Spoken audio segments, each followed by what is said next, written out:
magkuha kami utro silot.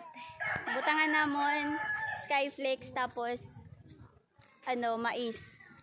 Sugad sini sa amonan pagkuha silot or lubi din sa sakala. Tapos adila liwat ini siya sa amon sa sulod mismo sa barangay. Dili ka na maghihinarayo kung karag mo magkuha silot or karag mo kumaon silot. Tuig. Pwede na. Pwede na ko siya de. Sige, pwede na ko nito. Diba? Sugad sitong katasyo na iragin sa sagka. As in, pag naglulukad nga di, tanan ito nga lubigin sa saka talaga nira. Adi pa naman nakuha nga silot. Kukus-kusunta mo na, tapos bubutangan ta konden, whole corn, tapos adi nga ibak. Tapos magbubutang liwat, lalainan tala, doon siya makakuan klase. Magbubutang lat kami rebisco. Kahit una kasi na, pagkuha naman silot, wala ibang ingredients. Kuan la, plain la talaga siya. Magbutang ko na ini. Oh, Adi mo na mga fans. Mga fans si Baby. May mga followers na siya pero digtay poga. Kanya ni followers. Oh, mag-hi ko nga. Hi ka doon, hi. Sugad. O yan. Naka-ankam sini?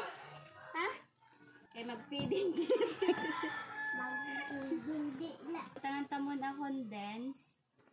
Ubuson tala ini kay medyo damo kasi ang silot.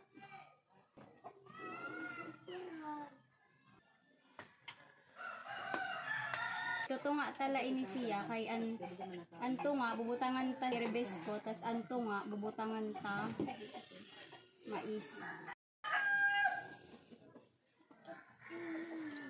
Okay na ito. Ari nga say butangan ta whole corn.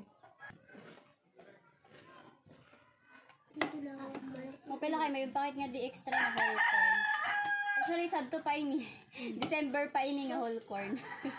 San Pasko pa. Tapos waray kagamit. Gagamiton ta nala yan. Kanudong lugod pa mag-expired.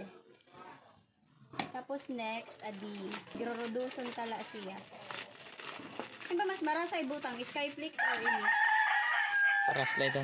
Tapos adi nga condense. Tapos adi nga ibap. Adi nga condense. Kaya talag sala kasi nga adi nagbabaligya. So mas maupay na kayo. Maupay na kayo na balyuan. Kaya sa proper lang kasi sunamayda. Pero pag nga di sa barangay, talang sala nagbabaligya.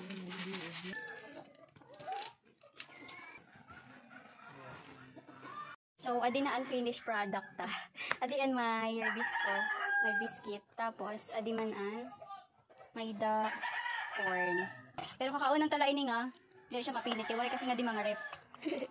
So, tatagan ta mo na din nga mga bata. Yung padara na mo siya mga baso. Kada sayo sa kanari, padara na mo baso. Madi na may biscuit or adi? Ini? Kau man sila niyo may magbabayad kam sa aka?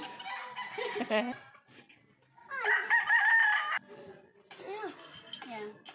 Sa pagkuha kang kutsara, kay diri kang ito nakakang pagwaray kang kutsara. Sarihan tama na adi nga may biscuit.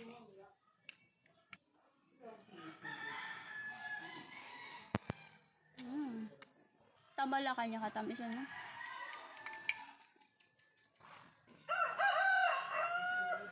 Rinatag naman siya mga chikiting. Ay marasya ko, no? Paborito ko kasi mais. Miskan waray siya kuan. Miskan to plain la siya. Waray siya gatas. Ito na sa kanila. Ang gaasay aksiton.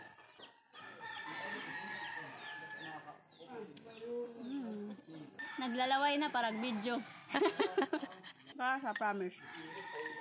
Kahula, malanhod la siya kay wala ka di mga diref mga di makakaon na pinit.